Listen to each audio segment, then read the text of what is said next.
The year is 65 AD. A man sits in a warm bath. His wrists are open.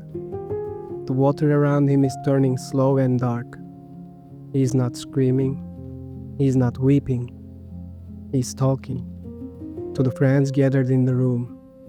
He speaks calmly of the soul, of what comes next, of how a life should be read once it finally closed. His voice does not tremble. His hands, even now, are still. His name is Lucius Annius Seneca. And at that moment of his death, he is one of the wealthiest men in the Roman Empire.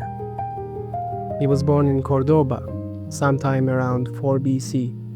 He came to Rome as a boy. Rome was not a city then, it was a fever. Marble and noise and ambition compressed into 7 hills.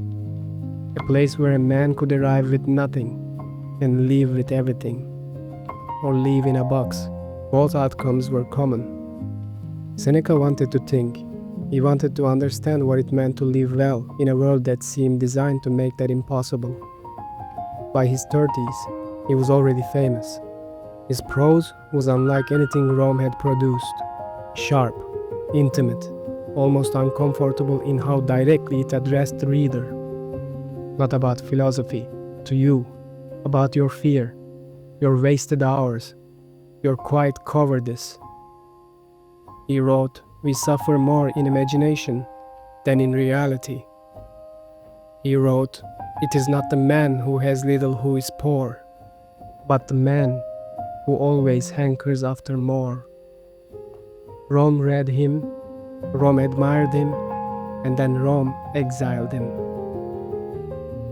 The Emperor Claudius sent Seneca to Corsica in 41 AD. The charge was almost certainly fabricated. The real reason, as it usually was in Rome, was politics. For 8 years Seneca lived on that island. He wrote about grief, about solitude, about how exile only has power over you if you believe that home is a place rather than a condition of the mind. He wrote beautifully about losing everything, and then he was called back. The woman who recalled him was Agrippina the Younger. She needed a tutor for her son. Her son's name was Nero. Seneca returned to Rome, no longer just a philosopher but a power. He became Nero's teacher, his advisor, one of the 2 men who effectively ran the empire during its first stable years. And with power came what power always brings: estates, vineyards, a fortune estimated at 300 million sesterces. 300 million. The man who wrote that poverty was not evil now owned more property than most Roman senators. A senator named Sullius attacked him publicly. "How," he asked, "does a man who spends his time with philosophy accumulate such wealth?" Seneca did not deny it. He could not. Fear is what makes Seneca different from every ordinary hypocrite who has ever lived. He knew. Not in the vague, uncomfortable way most people know their contradictions. He knew it precisely. Philosophically, he had thought it through.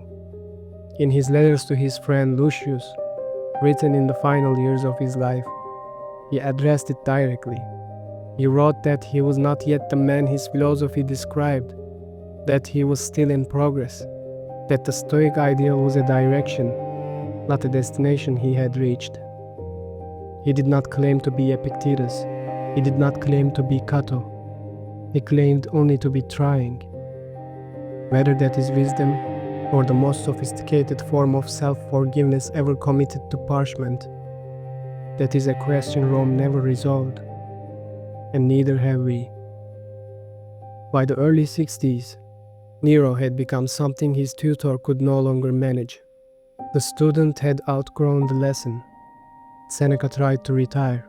He offered Nero his entire fortune, all of it, in exchange for permission to simply withdraw, to go somewhere quiet, to finish the work he had started.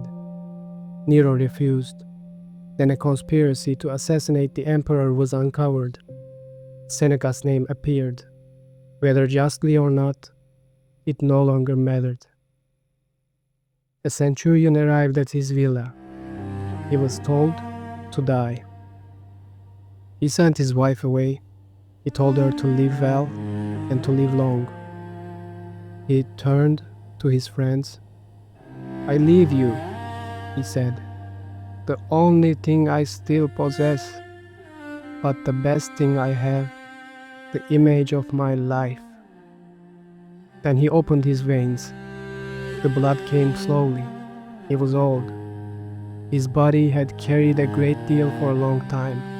He was lowered into a warm bath, and still he talked of philosophy, of the soul, of what it means to have tried and fallen short, and tried again and still believed that trying was worth something. He died in the water, talking. Seneca never resolved the gap between his words and his life. He died with that gap still open. But perhaps that is not the lesson. Perhaps the lesson is something colder than resolution. Knowing who you should be and being that person are two entirely different skills. Most of us will only ever fully master the first one. The second one, we practice until we run out of time.